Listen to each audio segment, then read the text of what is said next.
diskusi kami mengenai sistem pencernaan. Sebelum kami mempresentasikan, izinkan kami memperkenalkan diri. Dari saya Kang Sarana, saya Ganda, Saya Novita, saya Sila. saya Ensa.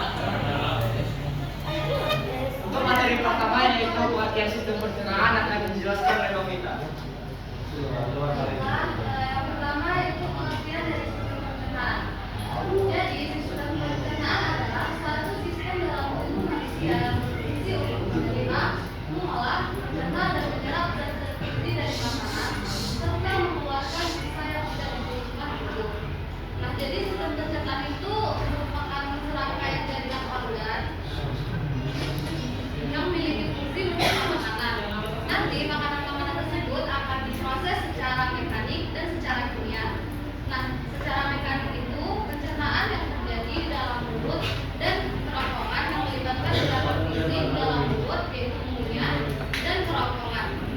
Tujuan pencernaan secara mekanik ini untuk mengubah ukuran molekul makanan menjadi bentuk lebih kecil dan halus. Sementara pencernaan secara kimiawi yaitu proses untuk mencerna makanan menjadi molekul yang lebih kecil dan sederhana oleh enzim-enzim pencernaan untuk diserap oleh tubuh serta dapat digunakan sebagai energi atau bahan baku untuk sel. Proses ini melibatkan pemutusan ikatan kimia dalam partikel makanan yang mengubahnya menjadi nutrisi yang dapat digunakan oleh tubuh.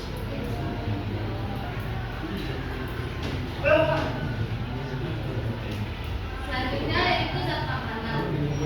Jadi ada 6 zat makanan. Yang pertama karbohidrat.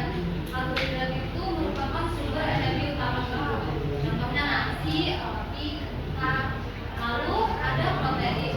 Protein itu membangun dan memperbaiki jaringan tubuh. Contohnya ikan, telur, daging, kacang-kacangan. Lalu ada lemak. Lemak itu merupakan cadangan energi, menjaga suhu tubuh dan melindungi organ. Contohnya minyak, alpukat, dan keju. Lalu ada vitamin yang berfungsi untuk menjaga metabolisme dan daya tahan tubuh. Contohnya vitamin C, vitamin A, dan lain-lain. Lalu ada mineral yang berfungsi untuk mengatur tubuh. Contohnya kalsium, nah yaitu tulang, dan besi yaitu sel darah merah. Air, yang terakhir ada air. Pelarut zat menjaga suhu tubuh dan membantu proses metabolisme. Selanjutnya ada uji makanan. Uji makanan adalah cara untuk mengidentifikasi kandungan zat dalam makanan. Pertama, uji karbohidrat atau amilo. Menggunakan larutan glucol atau yodium, jika makanan mengandung amilo, warnanya akan berubah menjadi biru kehitaman. Yang kedua, uji protein. Menggunakan larutan uret. Jika makanan mengandung protein, warnanya akan berubah menjadi ungu. Selanjutnya ada uji lemak. Menggunakan kertas berat. Jika makanan mengandung lemak, akan meninggalkan noda transparan berminyak pada kertas. Selanjutnya ada uji gula atau glukosa. Menggunakan larutan venetik. Setelah dipanaskan, jika makanan mengandung gula, warnanya akan berubah menjadi merah bata.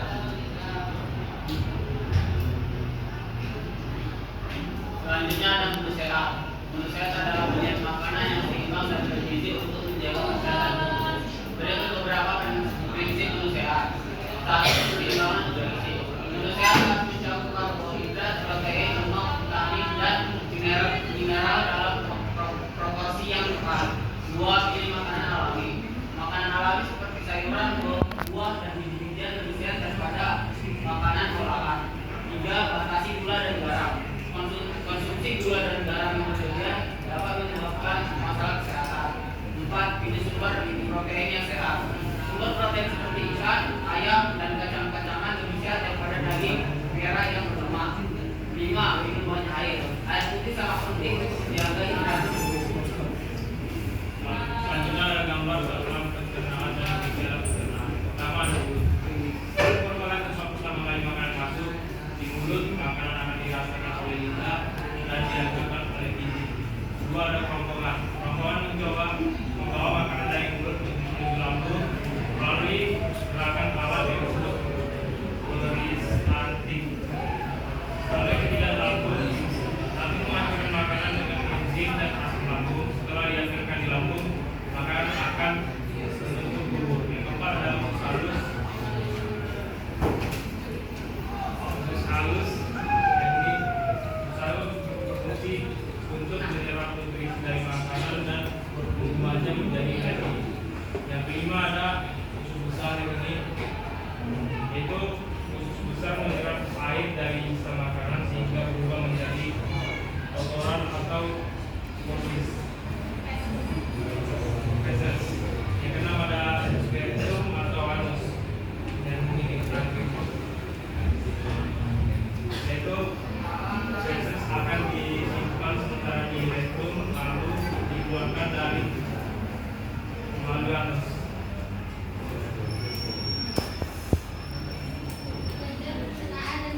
bakteri melalui asam lambung.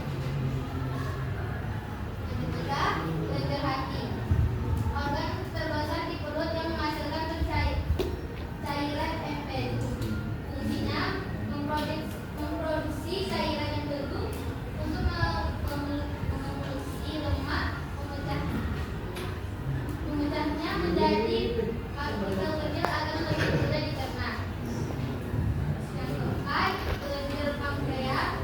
Kelenjar yang terletak di belakang lambung. Fungsinya menghasilkan beragam enzim pencernaan seperti asilase atau karbohidrat, lipase atau lemak, dan protease atau protein yang dialirkan ke halus. Yang kelima, kelenjar usus. Kelenjar pada dinding halus fungsinya menyelesaikan pencernaan makanan dan menyerap nutrisi yang sudah dibutuhkan.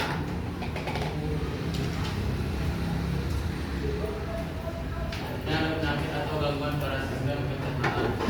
Nah, jadi beberapa contoh penyakit atau gangguan pada sistem pencernaan itu ada 10. Yang pertama itu gastritis atau peradangan pada dinding lambung. Yang kedua ada MAF atau dispepsia, nah, itu nyeri atau rasa tidak nyaman pada lambung.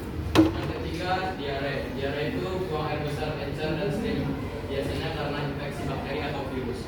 Yang keempat konstipasi atau sulit, kesulitan buang air besar karena tinjanya keras. Yang kelima asam lambung atau GERD, naiknya asam lambung ke kerongkongan. Yang keenam ada tukak lambung, luka pada dinding lambung atau usus halus. Yang ketujuh ada hepatitis, peradangan hati akibat infeksi virus atau penyebab lain. Yang kedelapan ada wasir atau hemoroid, pembekakan pembuluh darah di sekitar anus. 9 ada appendicitis, peradangan di sekutu. Dan yang terakhir ada kanker usus, pertumbuhan sel tidak normal pada usus besar. Baik, sekian presentasi dari kami. Sebelum masuk ke sesi pertanyaan, ada yang mau memberi saran dan kritik mengenai presentasi kami hari ini? Baik, kita langsung ke sesi pertanyaan.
Gini aja.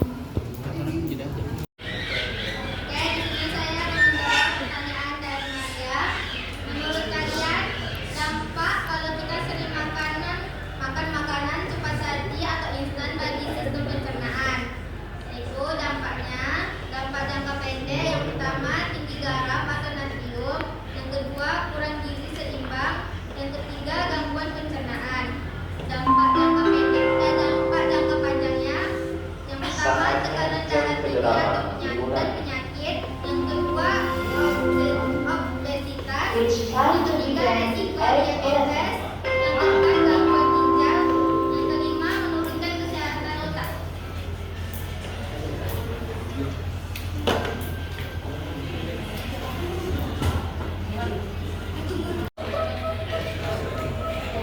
Oke. Baik, ini saya akan menjawab pertanyaan dari Kezia. Tadi Kezia bertanya, gangguan pencernaan yang sering dialami remaja dan mengapa hal itu terjadi? Sebelum saya jawab, di sini ada 10 gangguan pencernaan atau penyakit kurang sistem pencernaan. Nah, ada yang tahu nggak apa yang sering dialami para remaja?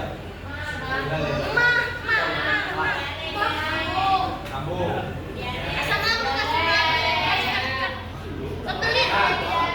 Remaja itu banyak yang memiliki penyakit atau gangguan pada sistem pencernaan. Tetapi yang paling sering itu adalah dua yaitu mak dan gastritis. Kenapa hal itu bisa terjadi? Karena pada saat ini remaja itu penyebab gastritis dan mak itu remaja pada saat ini itu sering telat makan atau pola makan yang tidak teratur karena stres, sehingga menyebabkan penyakit yang namanya mak dan gastritis. Selain makan yang tidak teratur dan pola makan yang sering telat, para remaja itu juga mengonsumsi makanan yang berlebihan. Contohnya makanan pedas, yaitu sebelah. Nah, itu membuat penyakit gastritis, yaitu peradangan pada dinding lambung atau mak. Sehingga remaja yang sering mengonsumsi makanan pedas akan merasa nyeri atau rasa tidak nyaman pada lambungnya. Itu. Cukup ya.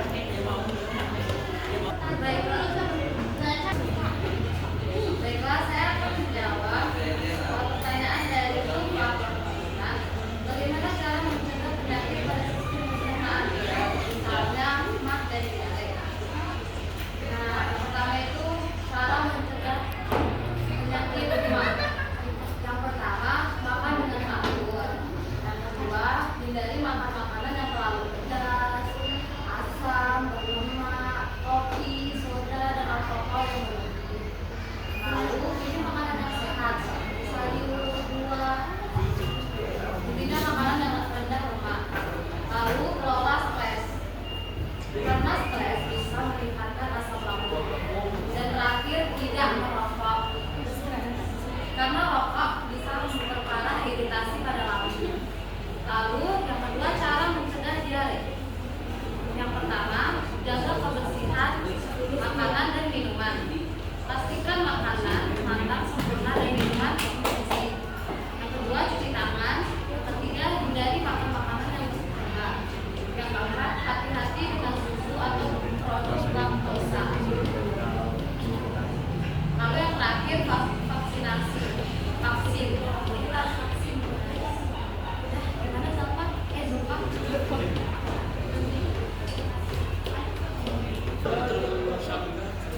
Saya akan menjawab soal dari kita. Bagaimana cara kerja uji amilum menggunakan parutan ukur atau ionium?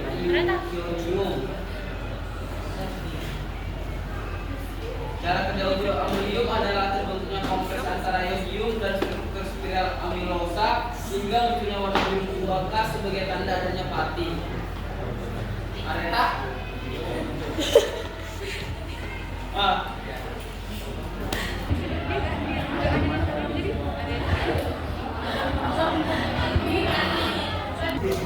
Saya akan menjawab soal dari apa saja tanda-tanda pencernaan yang sehat dan bagaimana frekuensi buang air besar yang sehat. Tanda-tanda pencernaan yang sehat adalah 1. Buang air besar, 2. feses berbunyi normal, 3. tidak ada rasa nyeri, 4. jarang mengalami gangguan pencernaan, 5. perut terasa nyaman, 6. nafsu makan baik, 7. jarang bau mulut berlebihan. Frekuensinya adalah 3 kali per minggu. Pasti ini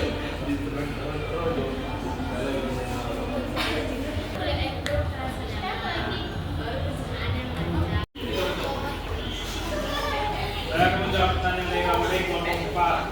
Apa akibatnya jika seseorang kekurangan protein dalam jangka panjang?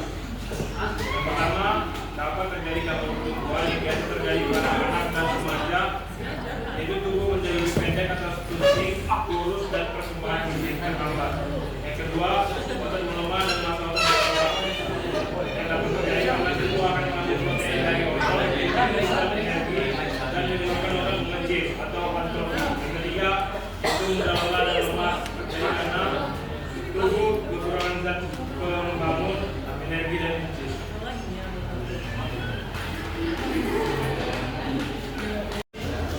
Jadi saya akan menjawab pertanyaan dari Sarah dari kelompok 3. Pertanyaannya itu bagaimana cara mencegah penyakit sistem pencernaan di lambung. Jadi pertamanya itu caranya menjaga pola makan. Jangan sering telat makan, makan porsi kecil dan minum sering. Terus yang kedua, hindari makanan yang mengandung micu. Minuman juga. terlalu pedas, terlalu asam, lemak, putih, alkohol dan soda. Terus yang ketiga, batasi penggunaan obat tertentu. Jangan sembarangan konsumsi obat pereda nyeri tanpa resep dokter. Terus tidak minum bersaran setelah makan. Terus terakhir itu jaga kebersihan makanan. Untuk mencegah infeksi, pastikan makanan dan minum higienis. Jelas? Belum penting. Baik, sekian presentasi dari kami. Kurang lebih kami mohon maaf. Wassalamualaikum warahmatullahi wabarakatuh.